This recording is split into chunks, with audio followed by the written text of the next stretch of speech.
Now it's time to hear from our keynote speaker for this evening. I think anyone in Australia who enjoys a career in managing sports needs to have their eye on the ball, every ball in the court really. And our keynote speaker for this evening has certainly worked up to that role. After completing studies at Melbourne, at Melbourne University and at Harvard, he forged a successful commercial career at ICI Australia, Dulux Australia, Orica Woodcare, and he managed business in Latin America by providing management, executive direction, and also leadership in mergers and acquisitions. It is with these skills he was fortunate to have the opportunity to channel his skills towards his ultimate passion, which is sport. As today's leader, determined to inspire Australia's next generation of cricket players and fans, he is now the Executive General Manager of Game and Market Development at Cricket Australia. Between all of us, I think our next speaker would have much preferred to have had a successful career in Test cricket, but for now he's contributing to achieving Cricket Australia's vision of being Australia's favourite sport and a sport for all Australians. Please make welcome our keynote speaker for the evening, Mr. Andrew.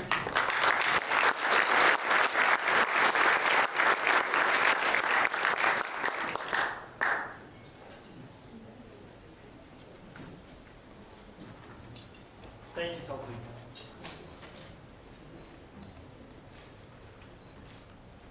Good evening and welcome. It's my great pleasure to be with you tonight representing Cricket Australia. To our distinguished guests, honourable members of Parliament, Muslim Australians, and to all the cricketers in the room, particularly those from the Islamic faith, I extend my best wishes on this holy month, Ramadan Kareem. Before I begin, I would also like to acknowledge the Wurundjeri people of the Kulin Nation, the traditional owners of the land upon which we gather, and I pay my respects to your elders, past and present. I also want to highlight that apart from our Aboriginal and Torres Strait Islander peoples, all of us came to this country as immigrants or are the descendants of immigrants. Thank you to the Australian Intercultural Society for the invitation to be here tonight for the 2015 Iftar dinner and to celebrate Ramadan. I was reminded, and thank you Hakan for bringing these memories back to life for me. I was reminded that only 12 months ago I was able to observe the Adhan with my family in the ancient city of Fez in Morocco during Ramadan. Standing on the top of our riad as the sun set and multiple calls to prayer rang out from mosques throughout the valley was one of the most evocative experiences of my life. And Hakan, thank you again for sharing that wonderful Adhan with us. I also know that it's fortuitous for all of us that this Iftar dinner is being held in Australia rather than Reykjavik in Iceland, where their fast only concludes at midnight after commencing at 2 a.m. the night before. Almost 22 hours of fasting. The Australian Intercultural Society is just one example of the important work being undertaken in our community to foster social cohesion and harmony in Australia. And I'd also like to take the opportunity to commend the bipartisan support for this dinner and the commitment from both sides of politics to ensure this event has become an annual affair. It's through these activities that we're able to come together to celebrate diversity, foster awareness and increase understanding of the magnitudes of cultures that exist in modern Australia and the value that this diversity brings. Cricket has traditionally been Australia's major national sport, one of the few influences capable of inspiring and uniting the whole country. It's a game that's given us a name as a high-achieving sporting nation, punching above our weight globally, while giving Australians of all backgrounds a common passion. And it has offered talented Australians of any background a chance to star on the world stage. It's a sport played hard but fair in a way that reflects our national values of mateship, competitiveness and having a go. But we live in a fast-changing world and Australian cricket no longer takes it for granted, as it might once have, that our game has an automatic place in the affection of all Australians. We face increasing competition for the support of fans and participants, for commercial support, for access to community facilities and for the time and attention of the public and media. In recent times, Australian cricket developed a detailed strategic plan to help cricket achieve our vision to be Australia's favourite sport, a sport for all Australian men and women, boys and girls of all backgrounds, and increasingly a sport that can be played as well as watched by Australians of all ages. But in order to achieve that, we had to recognise that Australia is a much different country to what it was. Indeed, as we've heard, there are more Australians now who were born overseas than there have been since our gold rush days of the 1800s. And not all of them come from cultures familiar with cricket. Cricket has to work harder than ever to earn support across our changing national community. For Cricket Australia, success at the recent ICC Cricket World Cup meant more than a fifth world title, important as that was.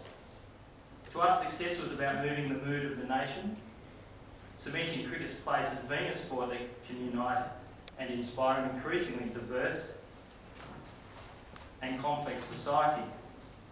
And as we've heard, today over 6 million Australians and 25% of our population were born outside Australia.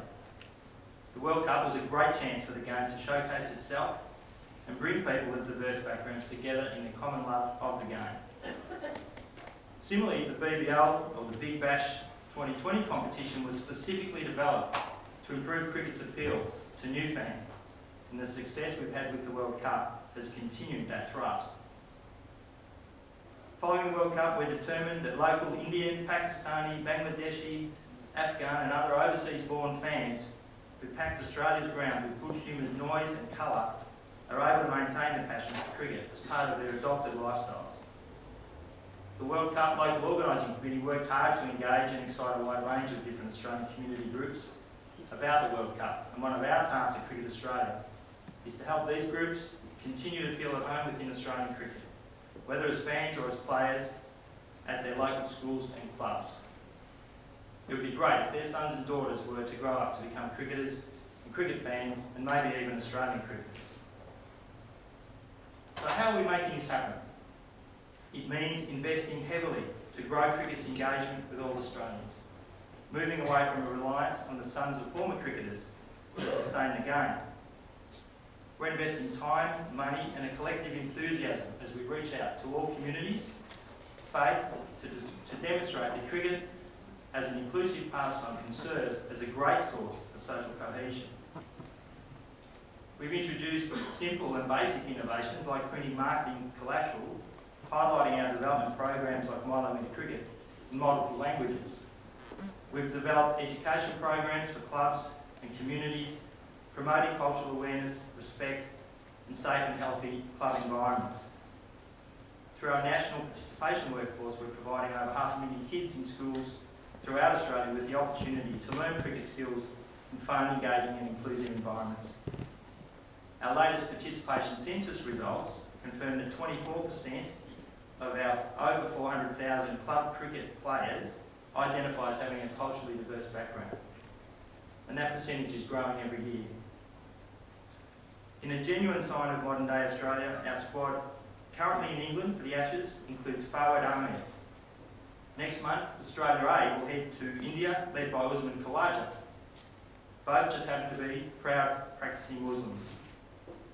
Whilst we know we have lots more work to do in this area, Pakistan-born Usman and Fawad, Indigenous former Australian all-rounder Dan Christian, Portuguese-born Moises Henriques, and Gurinder Sandhu, who is of Indian heritage, are genuine proof of cricket's growing diversity, and they serve as wonderful examples of our aspiration to not only be Australia's sport, our favourite sport, but a sport for all Australians.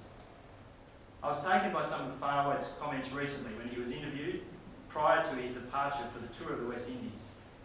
And whilst it's clear that his faith still makes him a curiosity to some of Australia's mainstream media, he made some profound comments that demonstrate sport's unique ability to bring people together from all walks of life. He said, "I'm so happy in Australia. It's my country now, and I chose this country. I'm so pleased and honoured to be living in this country and represent it. But I miss Pakistan a lot. Hopefully one day in the future, I will visit. I'd like to engage more with the non-Muslim community to spread a message about being a Muslim, being an athlete, and representing Australia, and how we can live together, and how sports can bring us together.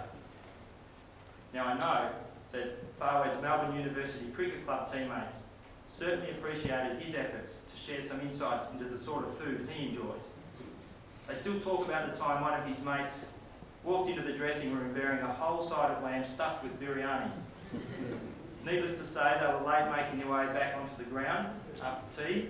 Several players took their places in the slips, still munching on their pita bread and lamb. The opposition was most jealous. Fawad also stated that he feels he is representing 1.7 billion Muslims in the world. And he said, I would love to represent that 1.7 billion people and to be a role model for all Muslims and to connect with the people about how we can live together in this beautiful country. I'm sure you'll agree with me when I say that Fawad's message is uplifting and sets a wonderful example to us all. It's this sort of attitude that's reflected in the work of the AIS, and I congratulate CEO Ahmed Kretzkin and his team for doing fantastic work to foster greater understanding of our country's diverse and highly valued multicultural communities. Put simply, they're making our country a better place.